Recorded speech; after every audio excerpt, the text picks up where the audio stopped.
Hey everybody, what's going on? Rob Cesternino, we're back. It's Talking with T-Bird. We got a good one today. Amy O'Hara from Survivor Guatemala will be joining us. And here is the woman who nobody will ever want to beat down. It's T-Bird. T-Bird, how are you? Hey, Rob, I'm very good. Thank you for asking. Excited about our girl, Amy, today. Been working on her for quite a few years, so we finally got her. And she's got some great stories with her profession as a captain of a police officer, as a captain, and she's going to be a lot of fun. I still want to do a podcast with you one day of opening up the T-Bird files where we go through some of the people that you have been trying to contact for years and years. Rob, that would, yes. Yeah, for 6 or 7 years. And I've got some good stories. Yeah. I've got some good stories. I have to put a little time in to pulling it all together. But yes, I think that could be interesting. Yeah. So yes. Maybe that could be the season finale, the T-Bird Files episode. T-Bird. Okay. We'll take that under advisement. Yes. Okay. Well, What else is going on? Nothing. That's about it. That's about it? Anything you want to know from me? Wait. That leads me to believe there's something I need to know from you. Nothing you need to know. Yeah. How is it going with all the coverage for Big Brother? Well, it's exciting. We have a lot of stuff. There's Big Brother things that are happening every day. We do a lot of podcasts, and we're waiting for super exciting things to happen. So, Rob, you're not watching I can't imagine with your busy life that you're watching the live feeds. So I watch some live feeds. I certainly cannot devote the amount of time to it that many can. And of course, we have really the greatest live feed watcher on the planet, in Taryn Armstrong, who podcasts for RHAP. So it is nice that I don't feel like I have to be watching it 24/7, but I like to watch it when I can. Rob, I don't know how Taryn, I remember thinking this every summer. How does Taryn, he has got to be glued to this for, is it 3 months, 3.5 months? Yeah, the thing that really holds me back is really the family and other commitments. That's the thing that really, if it wasn't for my family and other commitments that I have, I think I could do it. You could watch it. So yeah. Do you think, I was out of the country literally for about 5 days and got back late last night. And believe it or not, of course, I was over in Nigeria, so Big Brother wasn't aired there. So I didn't know anything about the show until I watched it late last night from Sunday. So I was wondering, when they're only covering an hour and a half, all these live feeds, are we getting pretty much the good stuff, or are we missing a lot of stuff? Sometimes you are, sometimes you're not. Yeah. I mean, is it telling the story pretty good, or is it's kind of hard to say? It depends on the night. Sometimes they get it right, and sometimes they're really yada-yadaing. Now, Rob, kind of like when I say Survivor, the way you are is the way you are, the way you live your life. Well, I would think Big Brother cameras on you for, is it 3 months? How long is it? 3 months. 3 months? Yeah. Don't you feel that way? I do feel like that sometimes on Big Brother, they build up a character to be a little bit different than what they are like three-dimensionally when you watch them more on the live feeds. Really? Well, that's interesting, because I was thinking you can't really hide from that with the live feeds going. Or at least it's more noticeable, because I think that people on Survivor, you don't really have anything else to compare it to. Right. Whereas people can watch somebody 24 hours a day and say, they're not really giving a faithful portrayal of what this person is like. Yeah. Well, I'm looking forward to see what's next for you with a reality show, because I know you're not done yet. Well, we'll see. We'll see. All right, T-Bird, we've got Amy O'Hara standing by. Are you ready to bring in Amy? Yes, I am. We were first introduced to this tough-talking Boston cop on the 11th season of Survivor Guatemala, filmed among the Mayan ruins. She was a last-minute replacement for a player who had to drop out. She only had a week's notice to prepare. There were 18 players, 16 plus 2 returnee players, and we would see the debut of the hidden immunity idol twist. The 39-year-old had quite a resume. She had already made history as the first female sergeant in the Revere Police Department and served as a detective in the Major Crimes Unit in Revere, Massachusetts. She had dealt with a lot, but Survivor proved physically and mentally demanding. She had never gone camping or hiking, so it was culture shock. She said she wasn't even close to being in shape and wasn't sure she could even run a mile. She decided to apply when someone told her, quote, "You'll never make it on Survivor," end quote. She wanted to go to have the experience of a lifetime. She said she held back because she didn't trust telling the producers her plans. That was the cop in her. The jungles of Guatemala proved brutal. It started out with a 12-mile hike, which was extremely difficult. Then during the game, she suffered multiple ankle injuries. She twisted her ankle during a Mayan basketball-like game, but she stayed in, gaining the respect of the others for her toughness. Just before the merge, she suffered a second ankle injury during the boulder smash that left her unable to efficiently compete. The doctors examined it and said it was up to her, but she was not going to quit. She was unanimously voted out on day 18 of 39 days because of her injuries, just missing the merge. She said she played the way she wanted to play. She was there for the adventure. After the show, her only regret was not playing with the mindset, quote, "I'm here to win," end quote. Since Survivor, she was promoted to captain and retired in 2025 after 30 years. She is now on the comedy circuit doing stand-up comedy where she talks about the absurdities of everyday life, her cop gig, and growing up with 6 sisters. I introduced the woman who's described by another player as, quote, "the strongest and most real person I've ever met in my entire life. My entire life. I won't ever meet anyone as real as you are," end quote. Amy O'Hara. Hey, thank you. Thank you for that incredible introduction, T-Bird. I appreciate Hey, it. Amy. It's so great to have you. Thank you. I'm so excited. So, Amy, let me start from the beginning, which is really not the beginning, but it's the beginning for us with our podcast with Rob. I reached out to you in March of 2021, 5 years ago, Rob, trying to get Amy. We finally got her, Rob. Yeah, what changed your mind, Amy? Why did you decide that this was the right time to talk to T-Bird? Well, I was still at work at the time, and I was very busy at work. Now I have more time to focus on what I want to do and have a little fun now that I'm retired. Yeah. The thing that really took me by surprise is that, Amy, you're a comedian now? Yes. Imagine. Well, I always thought you were very funny, but I had no idea that this was something new that you were doing. Well, I didn't know either. I sort of fell into it, and I've been rolling with it and, getting out there as much as I can to, get good at it. It's very challenging. Yeah. Do you talk about Survivor at all in your comedy? I don't, but it's a set that I'm thinking about, you know, because it's right. Like being a comedian is very challenging to get up on stage. And I have a little bit of stage fright. It's not like you just get up there. The comedians that are very successful, the ones that are writing and they're getting out at these places every single night to try the material. So I have definite things I could write in regard to Survivor and what the hell I went through out there. So, Amy, I listened to some of your stuff, and I was thinking, I didn't hear anything about Survivor. So, Rob, I'm glad you mentioned that because, Amy, I was thinking, I would imagine, people are fascinated with Survivor. And the fact that you were out there, I would think you could come up and do some fabulous, fabulous material. Oh, my God, yeah. Are you kidding me? I've never been camping in my life, and now I'm in the freaking Guatemalan jungle? Of course I can. I say, Rob, we help her with that because you need to go in that direction. Do you know Bill Posley? Are you familiar with Bill Posley? Rob, wasn't he from Survivor One World? Yes. He is a comedian in New York. I think he's in New York, right? Oh, my God. Now that you say it, now I'm thinking.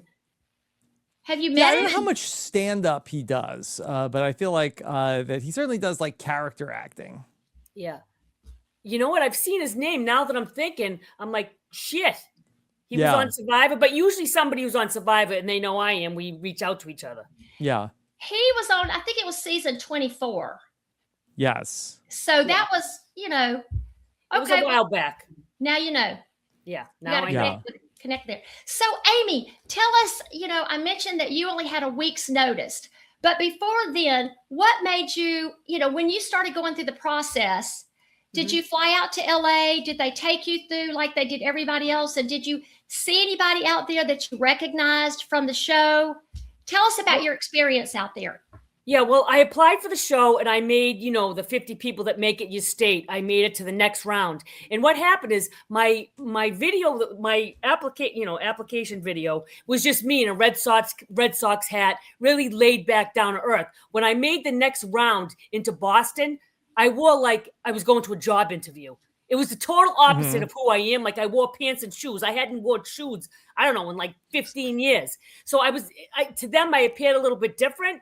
And I didn't make the next round. I was really like, you hurt, you don't make the next round. And what happened was there was a Big Brother interview, like some point after that. And I worked an overnight shift. I went to that interview in like pajamas, basically.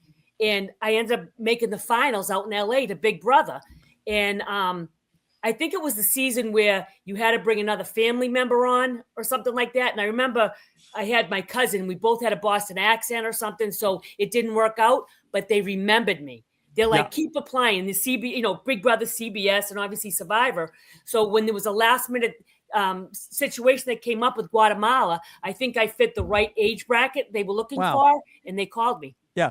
Amy, that's like almost my story identically, where I had applied to, I was always a Survivor fan, but I had applied to be on Big Brother 3 and I got very far in the casting. And then they didn't take me, and they called me like last minute for Survivor the Amazon. I mean, I had 4 weeks to get ready to go and go play on that season, but it's a similar background. I'm trying to remember what Big Brother season that might have been, because they did do a lot in the early days of Big Brother where it's like two people know each other.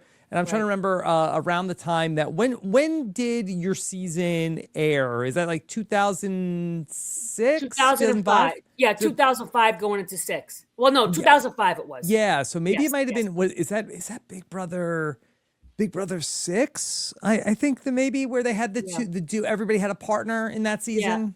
Yeah. Yep. It was like everybody had a partner. That's what it was. Yeah. So, I mean, you said 4 weeks notice, kid. I had a week's notice. Yeah. It's crazy. It's absolutely crazy. I don't even know how I pulled that off. It was nuts. Because you have to buy a lot of stuff. Well, not just that. I had to make sure, like at work, that I have any upcoming court cases. And ironically, I didn't have any upcoming court cases. And then obviously I used vacation time that I had from work. I used all of it. And it was just crazy. Like, telling my family, like, I'm out of here for 7 weeks, because you didn't come home then. You were like gone for 7 weeks. Right. And I saw the only preparation I think that you did was you drank like 7 beers the night before you started to play. That was your preparation. Probably, yeah. Probably. Because at that point, you can't do anything. I wasn't as fit as I am now, or I was working out all the time. I mean, I was a power lifter, so I had some strength, but I was nowhere as fit as I am now. And like, I think I went and I ran some stairs a couple of days before the week, and I was like, this isn't going to be good. I was like dying. Now, what did you think when you got out there and saw, because obviously you had watched the seasons prior. Yes. What did you think when you saw 2 returnee players that were going to be out there?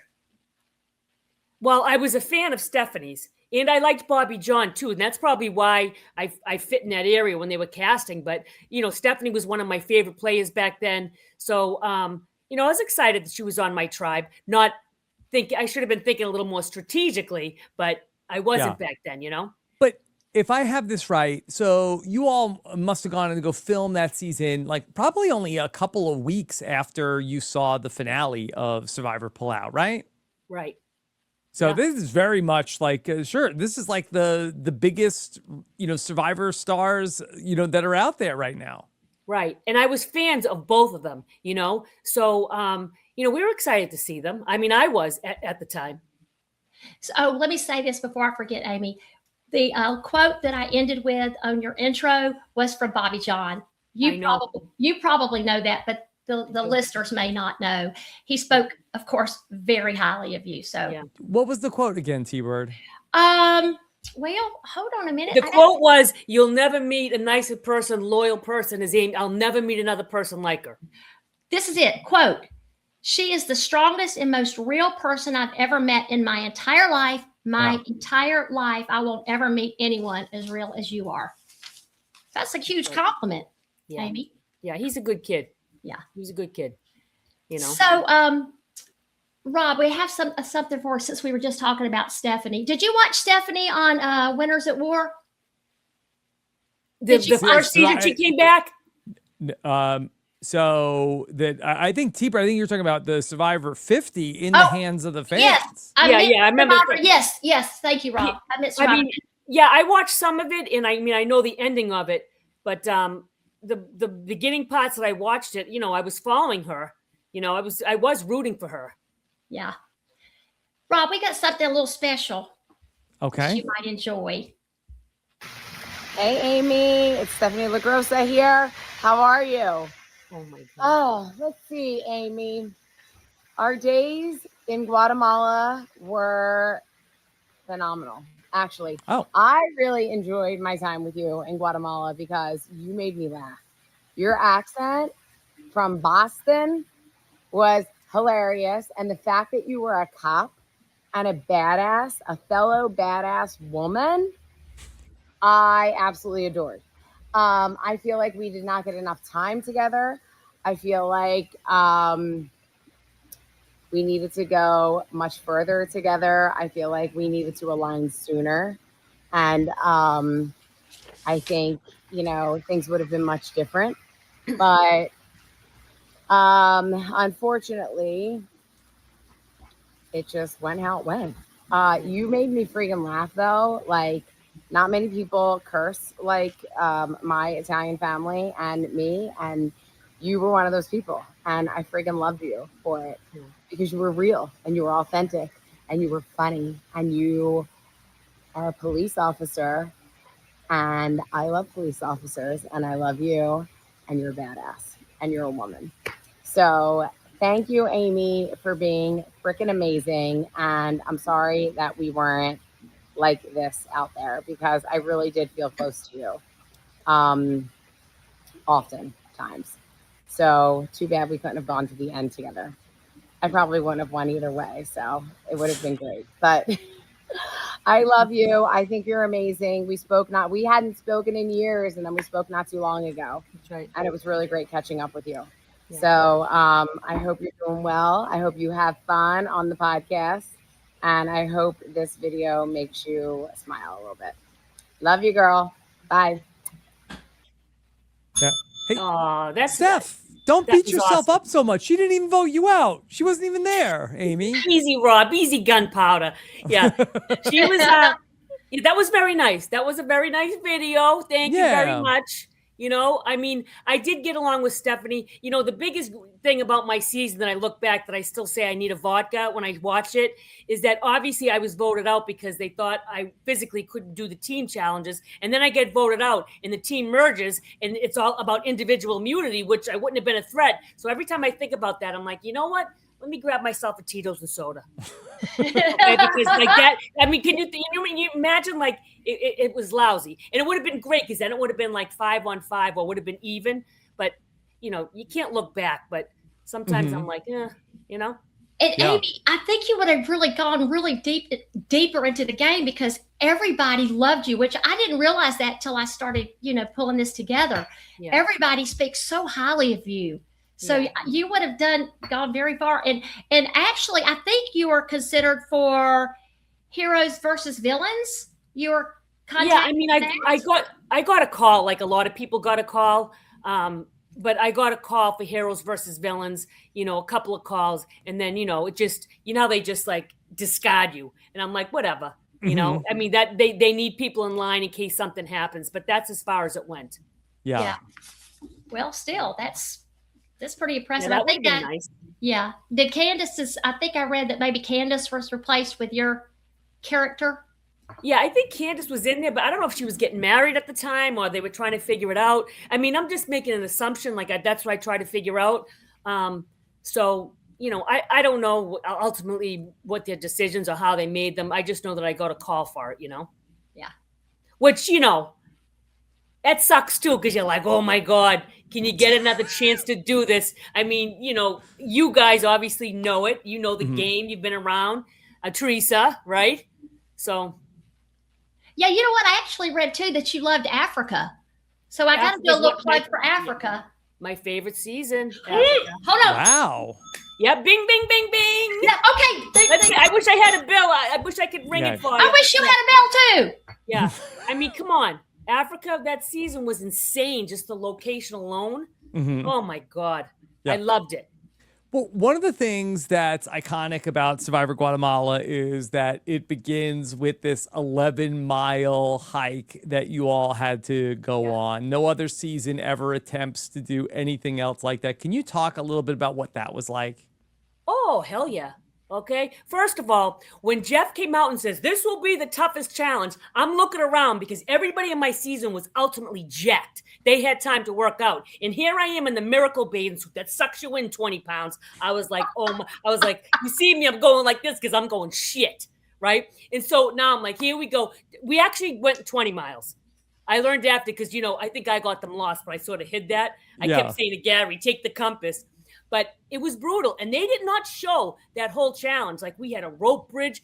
It was brutal. And it wasn't just flat ground, Rob. It was insanity is what it was. And it was tough. And a lot of the guys started to break down and get sick. I have no idea how I made it. But, I'm the type of person like, you have to kill me. I'll never quit. It was brutal. Yeah. Friggin' brutal. It really was. Oh.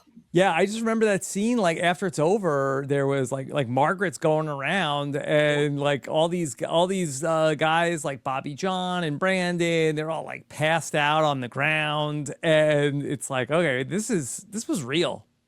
Yeah, and don't forget, like when you start getting dehydrated, everybody has diarrhea. There's no toilet paper. Like, I don't know what, there's no freaking toilet paper. So I remember, I'll never forget, I started getting sick, and I'm like, please, right? And like, we laid down for like a half hour. I'm talking, we're on a cliff and the monkeys are out. And I'm like, I had to go up and use the bathroom. And I remember going up and I remember they talked about poisonous leaves and everything else. And obviously I was getting sick. Like I was going to throw up. Everything's coming out everywhere. And you know what I said? Frig this. I used a leaf, not knowing if it was poison or not, because I'd rather wipe my ass and burn than not wipe my ass at all. Right. So, and what was the answer? Was it poison? No, it wasn't, because Thank my God. ass didn't stop burning, so I'm good. Yeah, it's insane, Rob. It was, I mean, you guys know it's absolute insanity. I've never been camping. I'm like, I started laughing at myself. I'm like, what the hell am I even doing? This is crazy. Like it was an overnight hike. We never stopped. We never stopped. And I think, my experience as a police officer helped, because I know what it's like to go 24/7 sometimes if you're working a serious case. And, it's just the ability to adapt is what helped me. I'm able to adapt, because in my line of work, you have to be somebody who adapts to any situation. And I think that was helpful for me.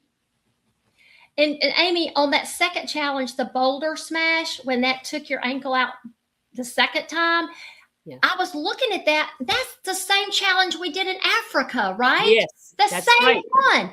And I had forgotten that y'all had done that as well. So I know from experience, from doing it, none of us got injured, but I can certainly see how you did. And I can't believe nobody in Africa did. Right. And plus I re-injured the same ankle that I did in the basketball challenge on the netting. It was brutal. And you know what? Like back then, there was no splints. There was no ace wrapping. Afterwards they did that. I mean, I just remember the doctor going, I don't know if it's fractured or not. It's like either quit or whatever. And I'm like, that's it? Like there was no ice. I didn't get rub some dirt on it. Nothing. There was nothing. I think I used like a bandana, something to wrap my foot up, but it was nothing. It was like 3 times the size of my ankle. Mm-hmm.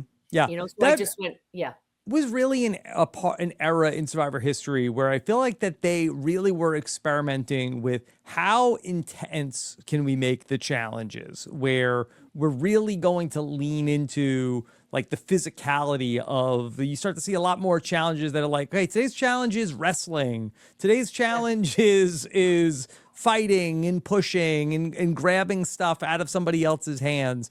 And it certainly is not, that's not how it started. And it's certainly not where it is now, but you definitely were like right in the middle of it, like the most extreme challenge era.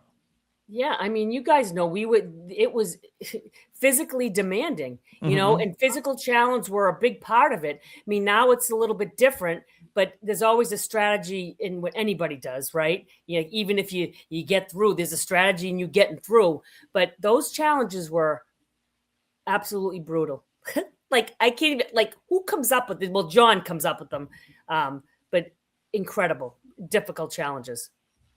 Well, Amy, something we didn't see was I believe that y'all were attacked by bees. Bees? Yeah. Yes. You didn't see that, Rob. No. They swarmed the camp. Yeah, the production didn't get that either. But we were attacked by a swarm of bees. It was insane. And production wasn't there at that right moment, but it was insanity. It was. Did you get stung? I don't remember getting stung because I remember running, trying to get away from it. And of course, you can't dive in the water because there's frigging crocodiles. Yes, like legit crocs in there. You like there was one time Gary jumped in there. Like production was like, Gary, you got to get out. Like, don't do that. And I'm like, I can't believe I just could not believe I was there. And I'm like, this is insanity. That's what it was, insanity. Well, with the crocodiles, and it was very, very hot where you were. I think it's the episode where you get voted out, where that there's the swimming pool that it was a reward that you could go you could swim, and they built like a cage. Yeah, I was still there. Yeah, I was still there. Yeah, that was a great reward because we also got margaritas and like dip and avocado, and anybody who didn't drink, of course, I took it. But it was, I'll never forget because that was the first time I dipped my whole body, even out there, like go in the bathroom and not wash. It's the first time I dipped my body. It was day 18. Yeah. It was disgusting, but I was very excited about that, that reward. That was a pretty good one. So Amy, like Africa, was there no place for y'all to fish or hunt or do anything if you couldn't get in the water? Well, we had Lydia Morales. She was a fishmonger, and so the only fish we got was like she made some trap, and we had like 9 minnows that she caught for our tribe. And of course, like you're gonna eat it, right? Like you try to grill them up, and we all ate the minnow. Like I'm like, what am I doing here? Eating fried minnows from the lakes of, a lake. You know, it wasn't like this beautiful location and beach. We're like in the friggin' jungle. You know, it was, so it wasn't too much. And the only thing they gave us big corn kernels, like as a staple. Yeah. And what happened is on the 20-mile hike, those bags were 50 pounds. And I carried a lot of them and some other people, but we had to carry them as we hiked, which sucked big time. Because they were extremely heavy. But that was our staple. And we only ate it like one day. We called it corn mush. It was disgusting. But to me, it was delicious when you're not eating anything. Sure. Amy, was it kind of like grits? Because that's what we had, like corn maize. Was it that? Yeah, well, sort of. Because I don't eat grits. Like, why not? But that was we would take them and we just mashed them up and like tried. It was like, I guess it was like grits, but it wasn't as wet. It was like dried, overcooked, burnt from the fire corn shit is what it was. Amy, did you develop relationships with other people maybe that you stayed in contact with after the show or that you enjoyed out there? I mean, over the years, I'm Facebook friends with a lot of them. But with the one person that I sort of check in at least once a year is Brian Corridan. I check in with him so often. I'm like, hey, what's going on? Do we know who's going on Survivor 50 or what? Every season we're always asking questions. So he's the one person. And then like Judd's wife is another one I check in like every once in a while. Just Facebook stuff like Danny and, Gary's on, but that's it. But that's about it. Yeah. All right. Hey, Rob. Yes. Let's do something special for Amy. Okay.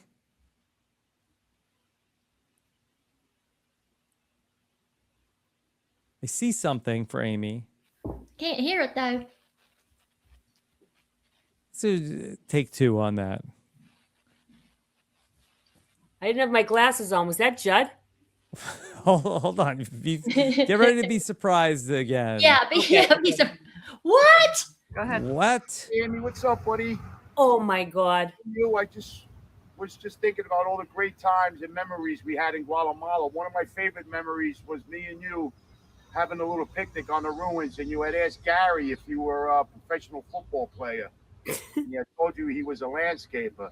Yeah. And my second favorite is when you said, "We're decimated here. We're decimated." That's right. I love you, Amy. Oh my God. Rest of the day, hon. Thanks. Oh, I mean, I love Judd too, New Yorker. Like we sort of got each other's accents.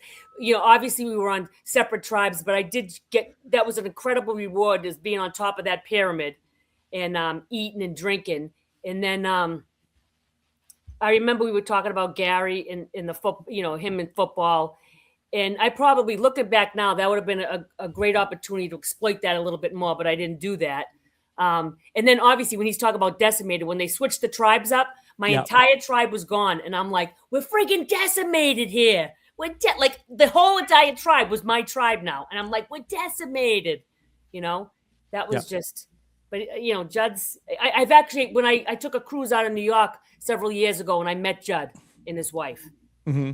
And checked in with them. Let me ask you about Gary and his professional past, because it was a big deal in Survivor Guatemala, and I believe you asked him point blank about this. You threatened that you would beat him down if he was lying to you, and he was. But it was such a big deal. Is Gary lying? Right. Yeah, I remember. I was like, I'm going to beat you down like a redheaded stepchild, and you know what? You would think it's a big deal because it should have been exploited, right? But we sort of knew, but didn't exploit it.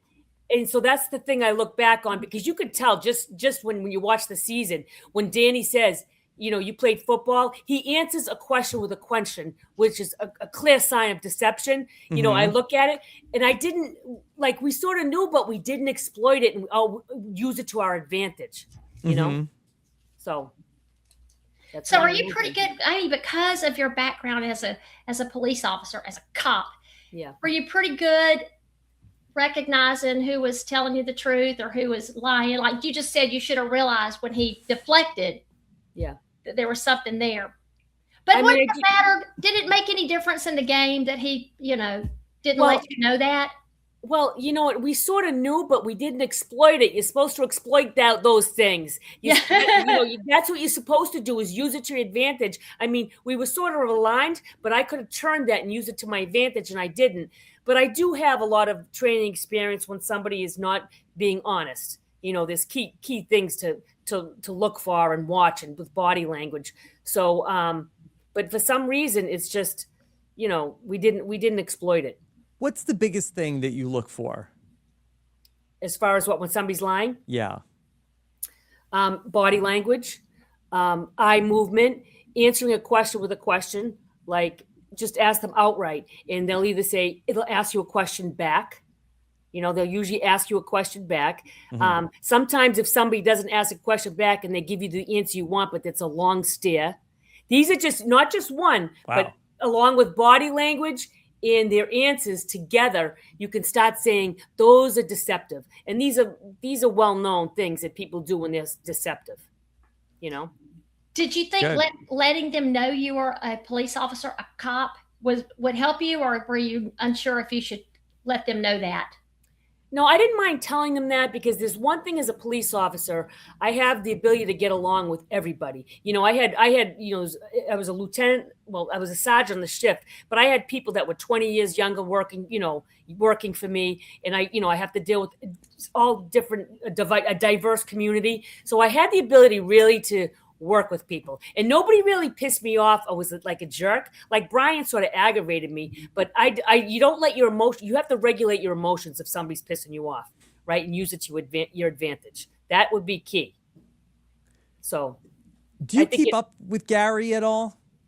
Gary and I are like on Facebook, and I'll make like a post once in a while. But generally, I liked him.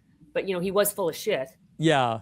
Did he keep up with like the cast afterwards? Because I feel like that sometimes the people who are sort of that he was a football player and then he was doing this for fun.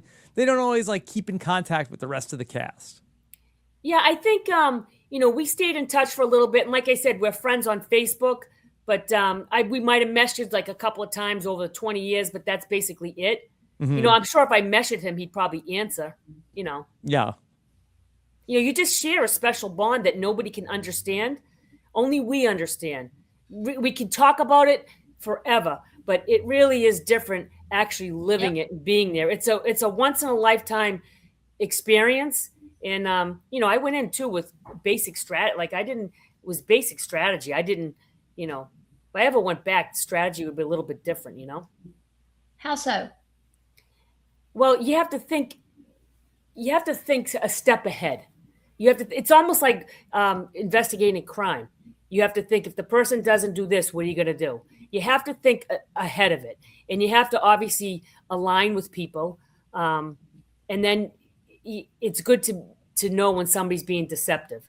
And you have to be able to pull the plug when that alliance isn't working. You have to take risks is what you have to do. And Amy, I thought it was interesting that you said, and I mentioned it in the intro, that you held back and when you had your confessionals with the producers because you didn't trust letting them know what you were doing, which interestingly was also, I believe what I've read, that Danny was very closed off. The with stealth bomber. Is that true, Rob? Was that true about Danny as well? That's what she says. Yeah. So I don't blame her, because I'll tell you why. Now that I know, when you're on that game and they start asking you questions that you didn't talk about, they know something. Do you know what I'm saying? They know something. So pay attention when they say, "Hey, so how's it going at camp? Did for example, did Rob do this or Rob do it?" Start putting your antenna up, because that leads me to believe like they're getting that information from somewhere. I held back a little bit. A lot of times I didn't talk to them. I was like, "Did the Red Sox win? You guys are eating garlic at base camp," and they're like, "We're trying to talk to you." I'm like, "What are you eating? I can smell it." Yeah. That's how I talk to them.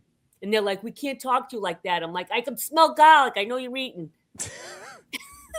Yeah, you really can. For the people at home, that your senses are so like heightened in a way where that you really can tell like what the people who are like the camera people and like the producers who come by, like, okay, they were eating, they were drinking, like it's kind of weird. Yeah, it is weird. And I just remember they would be like, they didn't want to talk to me because I wanted to know how the Red Sox were doing, and they were just like, they didn't talk to me, And the other thing is, when we were on that hike, like that was a serious, like I'm carrying a 50-pound bag of corn. I'm climbing up a hill over brushes. Like it was ridiculous. And these camera guys are right with us. Yeah. They're not bitching. They're not complaining. It was like, they're right there. They're right there. I have to respect that too. Yeah. Amy, how much do you keep up with a Survivor over the years? You know what? I thought about this. I love the earlier seasons, obviously your season and Teresa's season. But I think after 20, it cut it off. It started to go down a little bit. And then after 30, a little bit. And then when it came to 40, it's just really slipped off. I think I might have saw a couple of episodes here and there. But I think with the new Survivors, I don't even recognize them. I've been to a couple of events and, we're getting introduced and I didn't know they were on Survivor, So, so here and there, but it drastically went down, It's different. It is different. For sure. It is much different. What do you think about the from 39 days to 26 days? Well, I'm old school. Yeah. I'm old school. Okay. Yeah. I think just me, I love the fact that it's physically demanding along with, mentally, being demanding, because then the game, you're still trying to strategize and like you still have to think ahead of it. So I think I like it being difficult. I want it to be brutal. I want it brutal. That's what I want. Like we got nothing. When I say nothing, like we're boiling our own water out of that lake. There's no free water. Like, Mhm. like it was ridiculous. I like it difficult. I mean, there's a lot of, they added like all kinds of twists and everything else. I just like the old school, because that's where I came from, type of game.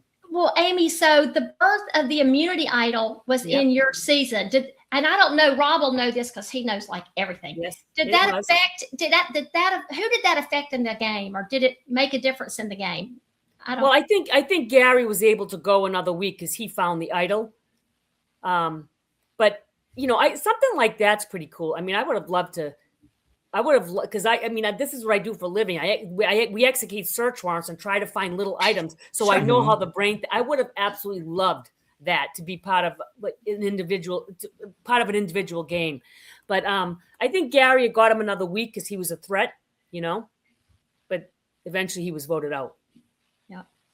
Yeah. So I think we were trying to convince Danny, or you feel like you didn't try to convince her enough to take out Bobby John that last vote. That's right, because they were thinking about the physical challenges, and I had been hurt. That's what they were thinking about. However, I could have used that Gary lied. I didn't do that, right? I didn't exploit that, which Danny brought it up. So I look back, those are some of the things that I could have did. But ultimately, I think it was because they were worried about the physical challenges. And ultimately, that's what was my demise. All right. So Rob, let's surprise Amy with the little other clip we have for her. Okay. Might be a good time for that. I'm loving these clips. I'm telling you right now, these are amazing. Thank you. It feels good to hear and see them. Okay. Good.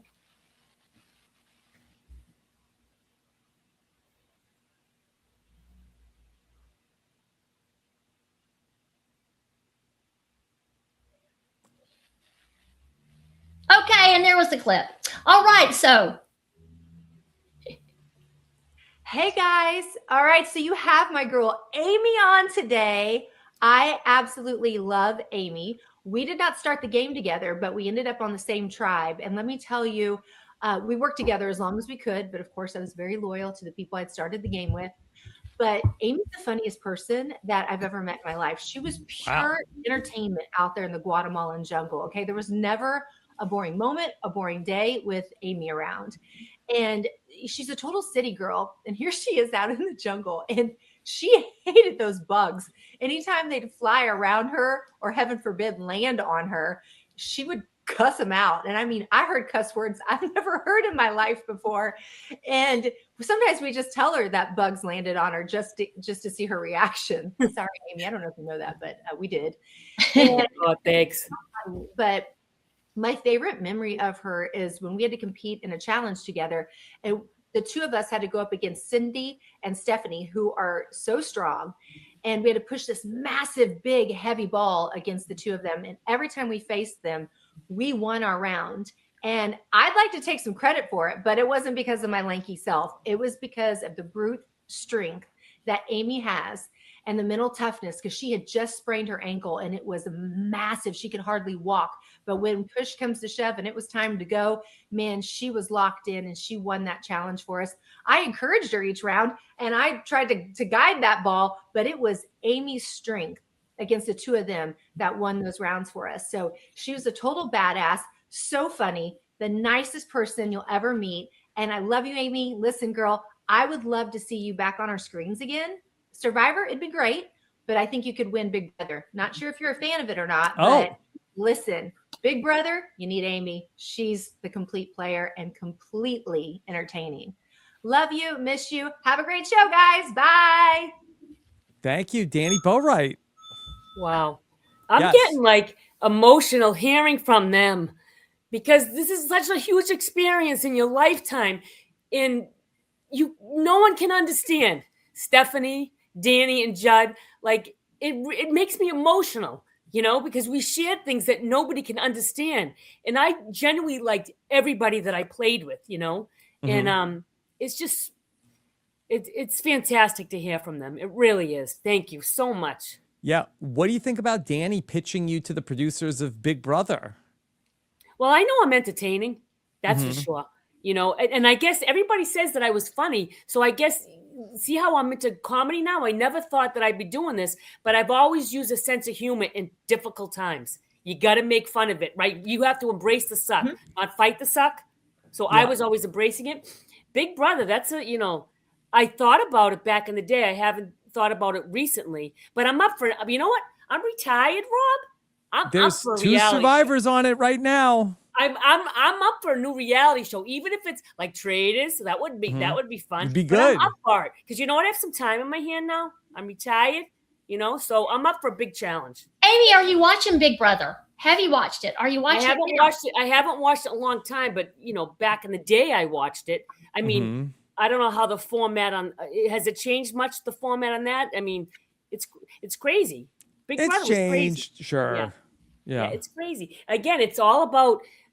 Again, this is, I think, why you'll see law enforcement. Well, not a lot of people do well, but law enforcement is like in the real world. We're doing this. We have to have the ability to get along with people, figure out if they're deceptive or not, who you can trust. So I think it's skills like our profession can bring, like a lot of professions. But yeah, you know what? I'm up for challenge.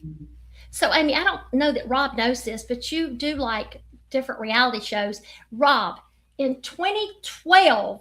She was on the Family Feud with her family. Did you know that? Wow. No, I didn't know that. Tell us about that, Miss Amy.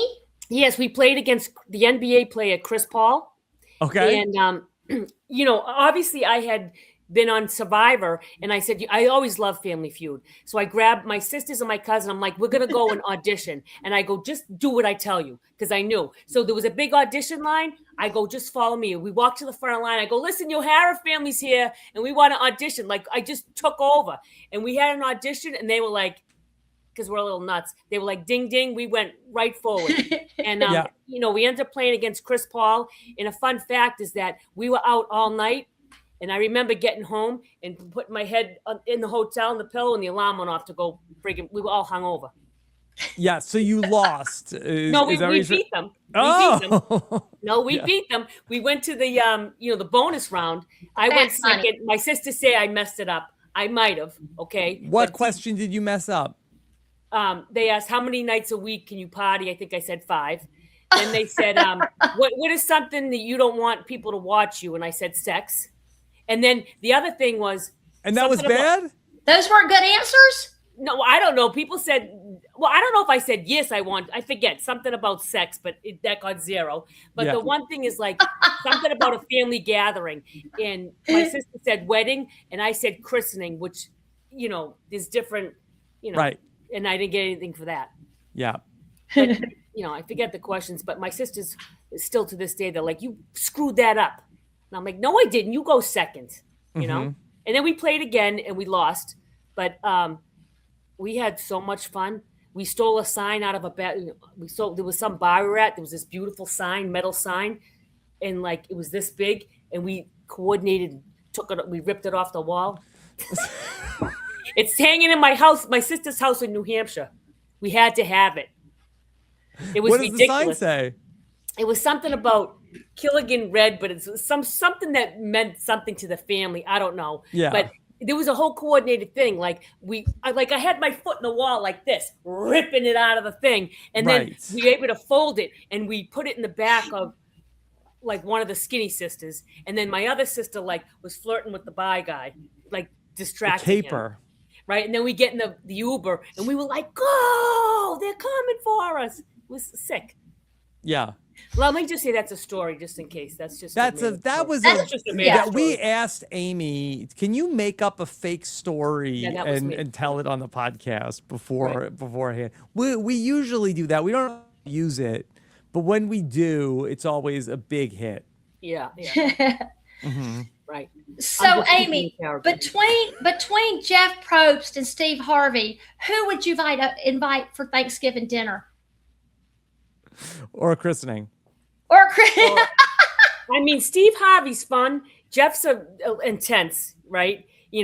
Like how many times, like I couldn't stand when he yelled, "Come on, Amy, let's go." I want to go, fuck you, Jeff.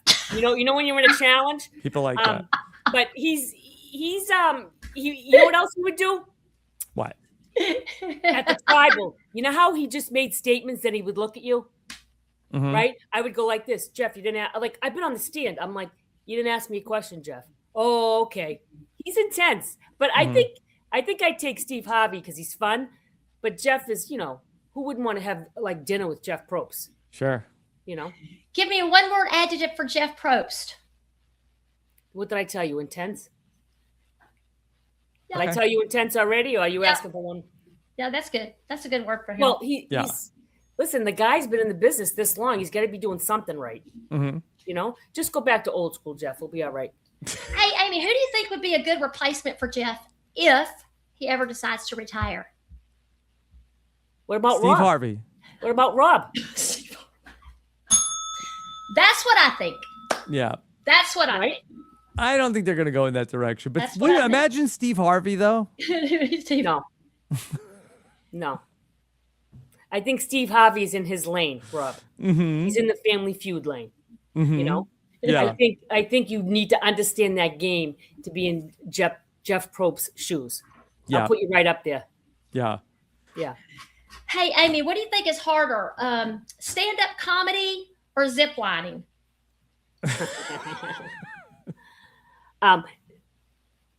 Zip lining is scarier, but stand-up comedy's harder. I have stage fright. That's not, you don't just get up there and be like, it's not easy. But zip lining, I'll only do it if I'm getting money for it.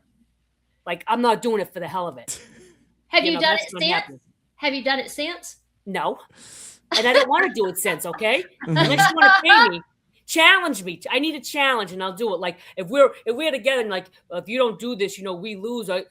I'm doing it. Right. If there's money involved, I'll do it. But I haven't ziplined since. It's one thing you go on Survivor, but you go to all these other places where, my wife and I, we were going to go on our honeymoon and I think we were going to go ziplining. And, but then you should think about it. And it's like, I'm here, I'm in this foreign country. Do these people know what they're doing? Like, if something goes wrong with the zip line, is anybody going to look for me? No. Like, is this safe? No, my friend. And let me tell you something that you bring something up about the jury. Now you go on a trip, the jury that doesn't make it. Sure. I had an accident scuba diving. Okay. Yeah. I was down like 50, I was on my second dive. All of us are out there and there's just one experienced dive. None of us dive. So there's like one person down there with like the 9 of us. And Brian Corridon went by and he kicked my mouthpiece and my mask off like 70 feet underwater. So thank God I paid attention. You have to clear your mask. And so I just remember being under there telling the guy, I was almost panicking. I was like, and he was like, he couldn't do it. So I just remember my experience as a police officer got me through that. I was just breathing and I tried to remain calm. I never got certified because I'm like, no friggin' way am I doing that third dive after this. There wasn't enough support down there, but oh my God. So you brought that up, zip lining in the train. Yeah, you can't come up too quick either in the scuba diving. No. Yeah. It was like mask and mouthpiece. So it's like, I remember the train, you have to pull back. I forget which one you had to put. You can clear your mask under the water, but it was very scary. I just remember my breathing and it's claustrophobic. And I was just like calm. I didn't even, and the guy was like, well, no, I kept going like that. And I finally got up there and I'm like, I'm so done. Like after Survivor. Yeah. And now I almost died scuba diving. I'm like, forget it. Not doing this. So I didn't get the third dive in. I didn't, certify. Mm-hmm. Yeah. Can I ask you about something that you were there for when Blake got voted out? And we've talked about this a lot on the podcast over the years, that they talked about the Bait Blake story, where Blake would tell a bunch of stories that seemingly would get on people's nerves. Was that accurate? Was that how it really was when you were there? Yes, because I was on the tribe with Brian, and obviously that's when the switch happened. It was like me and Brian with the friggin' whole other tribe and Gary. But I called Blake Golden Boy. That's the other Golden thing. Boy, Golden Boy, because he was like, but Brian was like, he just went on to tell these stories. Like it was going on and on about his girl and the big boobs and this. And he was just like the trips that he was on. Right. And Brian started coming up with, I'm just going to bait Blake. And so Brian would just drop something and he would go on and on and on. And we would laugh. We would laugh about the whole thing. You know, so that's true. And I like Blake too. He's another sweetheart. But that is true. Brian would bait Blake. That's legit. Golden boy. Yeah. I called him Golden Boy because he's like, look at him.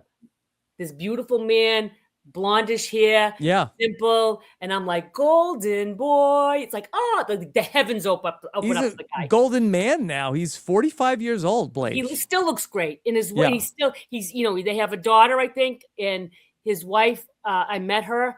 They're doing well, you know.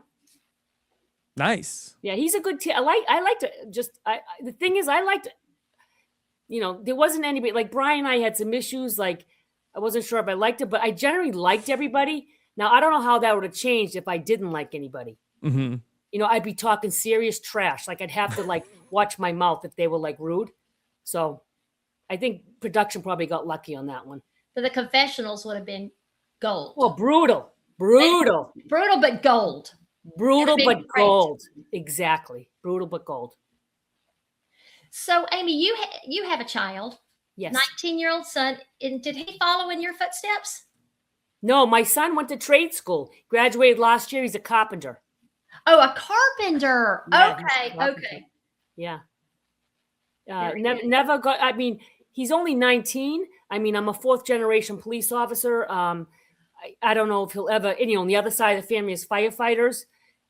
So he's still young, you know, trying to figure it out, you know. I would imagine he's maybe feeling a little pressure to continue that profession. Well, I don't know. I don't want him to go in the profession. I want him to do what he wants. I mean, he loves working with his hands, but obviously the fire department, a lot of the tradesmen work in the fire department when they're off, they do that. So I'll support him wherever he does, but no way am I forcing him to do something because of tradition. See, I thought, T-Bird, you were asking, is Amy pushing her son to go on Survivor? He'll never make it. Why not? Amy, that's just what somebody said to you. You've never made it. No. Somebody said it to me, but I know how to suck it up. You know what I mean? I mean, the generation of kids now, they're like, oh he my won't socks make are dirty. it on like the this. show. I'm like, yeah, no. No, I mean, imagine he won't make it on the show, or he can't make it through the show. No, you know, kids nowadays are like, you know, everything's, well, I got to work today. You know, the guy gave me a lot, like complaining. I'm like, kids, suck it up. I don't think he'd ever make it. I don't know. But he's handsy though, and he gets along with people. But it's Amy, I was wondering, since you're in the comedy world now, who is your favorite comedian, past and present? Oh, okay. I like George Carlin. I like the old school guys like Jonathan Winters. You know, Richard Pryor. That's, you know, after that. And then nowadays I like Bill Burr. I like Leslie Jones from Saturday Night Live. She cracks me up. Yeah. I love her. But there's so many good comedians. I mean, I'll watch Sebastian. Sebastian just reminds you of me sometimes hanging out with people, right? It's like a little different. He talks about family. Who else though? There's probably a few. I mean, Nikki Glazer's doing really well. Sure. Her career is on the rise. But I mean, I love people from Saturday Night Live. I mean, who doesn't, you know? Yeah. I was wondering, Amy, it sounds like from where T-Bird was saying you were working as a police officer, do you ever go by Luigi's Pizza? And of course. Yes, you see I Justin? know Justin. Yeah. Yes, as a matter of fact, I knew Justin. That's where Luigi's is, right? That's right. And that's where I was born and raised. I've known him. I've known his family for 30 years. Wow. Right. And so, as a matter of fact, I think Justin called me and he asked me about the interview process and the auditioning process and then the interview process. And we had a conversation and then I never heard from him. And then it comes out that he was on Survivor. I went to his premiere too. Yeah.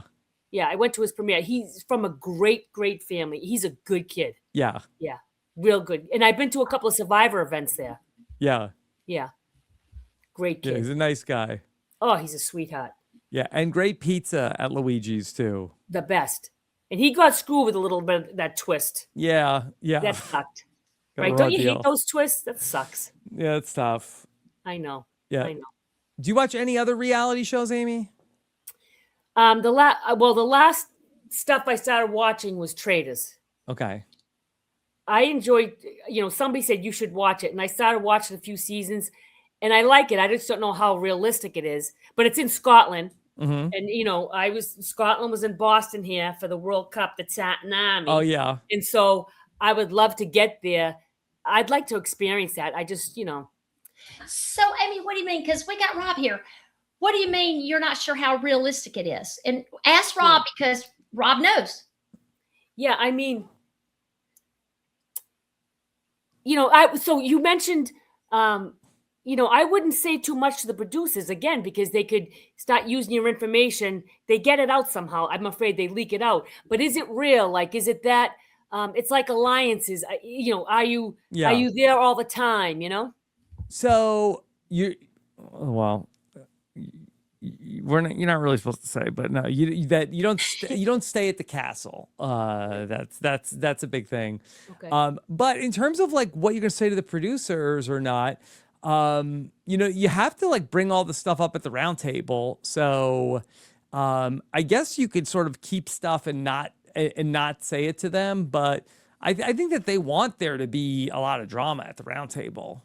Yeah. And I think people are afraid to speak up at the round table because then you'll be targeted. So I think what you have to do is indirectly have somebody else do it, but not let them know you're indirectly doing it. Yeah, it's really hard to play as a faithful because, you do too good and you end up getting taken out. And if you don't do anything, then nobody sees you on the show and you're sort of like you're there, but you're not in the show. So it's a tough tightrope to walk as a faithful. Right. And, when I watch it, I when some, like a lot of times you'll see people, are you a trader? The way they answer, they give indications that they are a trader, just the way they answer. But you're right. It's the trader has the upper hand. I think it would be interesting to play as a trader. It's opposite of how I would play in life. Yeah. So it'd be challenging, but it's just a very interesting game. And I don't know, how is the host? The host seems pretty cool. He seems nice. Yeah. I don't think he's around too much. Yeah. Rob, what do you mean? He seems nice. You were there with him. Well, first of all, I wasn't there that long. And second, it's sort of like, in Survivor where it's like, okay, here's Jeff at the challenge. You're not really hanging out with him a lot. Right. It's not like he's just like is in another room in the castle. He like comes out, says his thing, and then leaves. Right. You know what though? I do find it. The season. Obviously, Street played Traders, and obviously she has the ability to get people on her side. But at the end, when she took it, you know what I'm saying? Sure. Is that hard to do? I don't know if I could do that. That's like, you have to say, this is a game, this is a game, this is a game over in your head. But I felt so bad for the face, like the girl that, oh my God, the drama on that one. Amy, I love that you're bringing this up because it looks like to me, I always say that playing Survivor, you play the way you live your life. I think that way. Yeah. And so when I watched that, I thought, God, that would be so tough to know these people who are feeling like there's such a strong connection, and I was just sick for them. So it looks like I was thinking that this game, Traders, to me looks more emotionally difficult than Survivor, which I thought was the worst part of Survivor is the emotional part. What do you think, Rob? It looks like Traders would be even more difficult, even though it's a shorter time. Yeah, I think it is probably more emotionally difficult because I think with Survivor, especially now with the final three, it's sort of like, okay, well, I'm going to take my best buddies to the final three. And maybe you might have to really like backstab. I love this person. They're trusting me, but I don't think I can beat them. And so you might have to do that to one person. Whereas if you're in the Traders, there's probably like 3 or 4 people you have really good connections with. And then eventually you have to either trick them all the way to the end or take them out of the game. So it probably is harder to be a trader and go all the way to the end. Yeah, right. I mean, the guy there, who's that? The kid, the farmer there that Rob, won it. The other Rob. The other young Rob. Kid, yeah. That's what they call him, the other Rob. Yeah, he did well. No? Yeah. Well, He was Yeah, very he did good. well. I mean, plus everything, it's a little luck. You got to take risks. It's a little bit of luck. But Mhm. like he's at the end, he went alone too and didn't take the girl at the end either. Yep. Oh my God. so Like Amy, that was devastating to watch the fate. Yeah, it Traders is was. like you sit around. I was like, oh my God. I was like, every freaking round table. I'm like, oh my God. It was the first time I got excited about watching another reality show. Mhm. Did you need Tito's? Did you need Tito's to watch it? Well, I had I a couple did, of cocktails, yeah. yeah. You did. Oh, you mean Rob I did? did. Sorry. Rob did. Rob? I needed a lot. Yeah. Can you drink there? Can you actually drink there? You can have a drink. They don't let you drink too much. We can have a drink. Right. Yeah, I'll tell you, the person who was there who was like the only person that was ordering any drinks was the other Rob. I was like, well, this guy's not even taking it seriously. He's like, hey, can I get another vodka? Like, Yeah. can I get some Oreos over here? I'm like, this guy, Yeah. come on, man. Let's be serious. I know. There's a lot of people that just back over and over and over, right? Mm-hmm. It's just a lot. Yeah. I mean, I don't mind a couple of times, but over and over, I mean, if Sari comes back again, do you think she's going to, like, you got to know by now. I think she's got it this next time. Yeah. This is going to be it. This is going to be it. I wanted to ask you really quickly. You had a video go viral here recently. What? Yes, she did. Yeah. Tell Rob about it. What'd you do? Yeah. Well, I'm on social media, right? That's the other thing I do is I'm constantly putting out videos to gain followers, and it helps, if I'm going to do a comedy show to get it out there. But I went into Boston because Scotland was in town, and all my friends were saying, "Oh my God, they're so much fun! You got to get in here." And I ended up going into Boston, and I had an incredible time with the Tartan Army, right? And I ended up doing a video. One is a joke about the Tartan Army, and then I did one just talking about being in Boston and the vibe and how it brings a sense of community. And a few of those videos, like one of them was like almost 700,000 views. And I have some others like 300,000 views. And so I looked at my analytics on Facebook, and it's like United Kingdom is like more than half of my fans. Wow. So the traders come out and play. I have the fan base in Scotland. Where do you put these videos? They're all over me. Okay. So, so it was just incredible. And so now when I post a video, it gets a lot of views. I've gained some followers. Yeah. And I love doing creative things. Is this never try to outdrink the Tartan Army? Is that your video? Yeah, that's one of them. And then there's another one, I think. Well, I'm just talking to people about the vibe in Boston with Scotland, the Tartan Army, because they were like incredible people. Yeah, they drank Boston dry in 2 days. Yeah, that's what I heard. History, right? But they were also, they made terrible contributions. They cleaning up after themselves, and everybody was good there. But they were just around playing bagpipes, and I'm retired. I'm like, what? Let me go check it out. And okay. It was. Here, can I play this clip? Yeah, that's one of the jokes. Yeah. All right, here. Oh, wait, hold on. I got to make sure the sound is up, and let's try it again. I mean, I saw this guy Fergus walking No, it's a by, different one. This But big guy wearing a kilt and a beard. Is this not the right one? that's the second one. It's the first one. All right. Well, we're here. He goes up, the bartender goes, "Yeah, we don't have any beer, and we don't have any booze left." He goes, "I have a truly berry seltzer." Fergus says, "I'll take it." I'm like, "They don't stop." Yeah.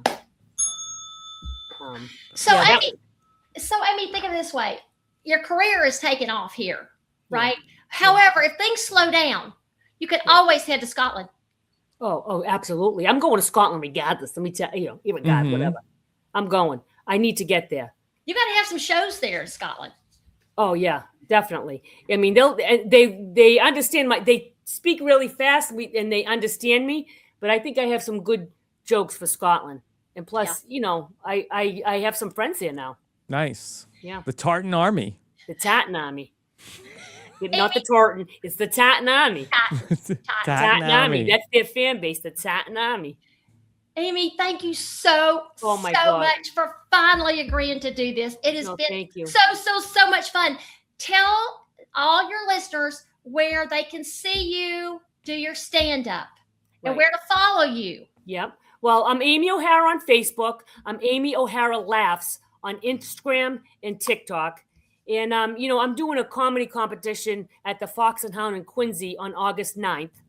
Yes. So if anybody's out that way, head that way. But I just want to say, it has been a pleasure speaking to you both, including you, Rob, because I'm a big fan and we've never really had an in-depth conversation. Obviously, you are my favorite season, Teresa.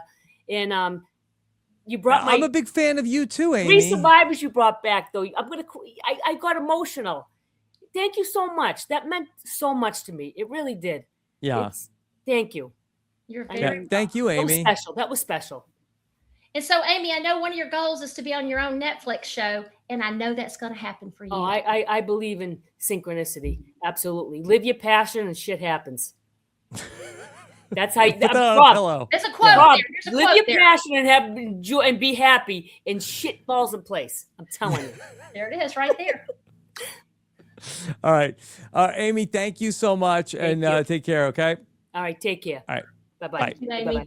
All right, T-Bird, there you go. Amy O'Hara.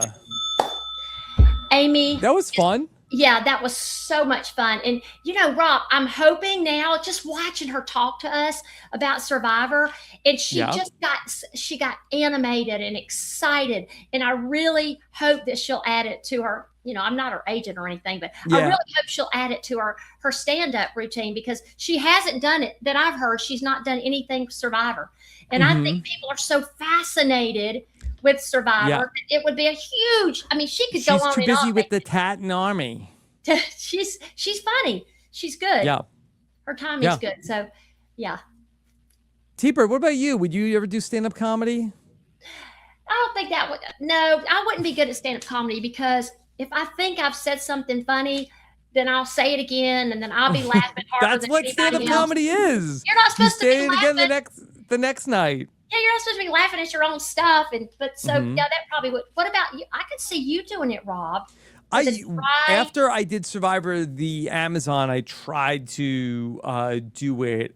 I would have a hard time trying to remember everything. I think that I would that I struggled with, okay, I'm going to do the same thing and memorize exactly how to say it and say it the same way night after night. I like what I get to do now, where I get to say all different things. Yeah, well, you're great at what you do now.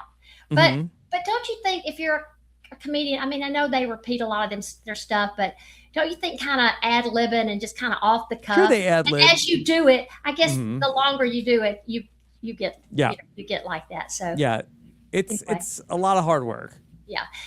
Wait a minute. Did you talk about Survivor in your stand-up? I did, but the problem was, you go to a comedy club, and these are random people. They didn't necessarily. So if I wanted to talk about very specific things from Survivor, I think that you have to assume in a stand-up comedy situation, the people who are there know the concept of what Survivor is. They know it's a show where people go to an island and you get voted off, and that's kind of all you have. So you could tell a very specific story, but it's not necessarily if you want to try to make jokes about specific things that happened on Survivor. I don't think they necessarily have that frame of reference. Right. Did you have many hecklers? Oh, I should have asked Amy about hecklers. Oh, I forgot about that. Yes. You did? What Yes. How would you respond to that?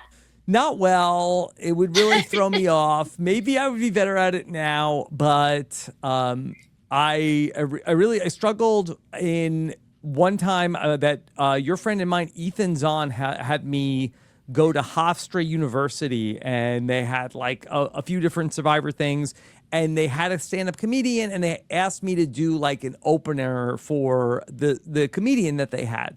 And one of the things that happened, and I hope that I am telling this story with the appropriate sensitivities, was that they told me that one of the students in the freshman class had Tourette's syndrome. And so I was like, okay, that's fine. And then in the midst of me trying to tell jokes, that this student was just yelling things, at me, where I didn't know what to do. I didn't want to be insensitive and like, because really it's like you have a heckler and then they sort of like put that person in their place, but they warned me that the student was somebody with Tourette's syndrome. So it was a very uncomfortable situation for me, the very green stand-up comedian, of how do I respond to the person who's yelling things out from the audience that is, getting like, I just ignored it. And I don't think that was the right thing to do. Well, you can't make this stuff up, Rob. So no, that's a story. That's a good story. It's a good story. I don't want to say much more about it, but I wish I'd asked Amy that. I can't even imagine how. I didn't know what to do. Okay, but I do know. I'm sure if you got your lines memorized, I can see where that might throw you off your, It's throwing me off. Okay. Throwing you off a lot. Yes. T-Bird, we have some big things planned coming up later on this month talking with T-Bird. I don't want to say too much, but stay tuned for all of that. T-Bird, what's coming up for you? Well, I'm still flying a lot. It's still the summer, and just looking forward to watching Big Brother. Of course, we still got our survivors in. It looks like they're going to be running the show. Yep. Looks like they're running the whole house. So I'm looking forward to watching Devins and Dee, of course. And I'm looking forward, hopefully, to our next guest, hopefully. Excited about that. Yep. And, of course, Survivor starts up in a few weeks, next month. So, yeah, a lot going on. Can you believe it? All right. Thank you so much for joining us for another Talking with T-Bird. Take care, everybody. Have a good one. Bye. Bye. This is RHAP. We know reality TV.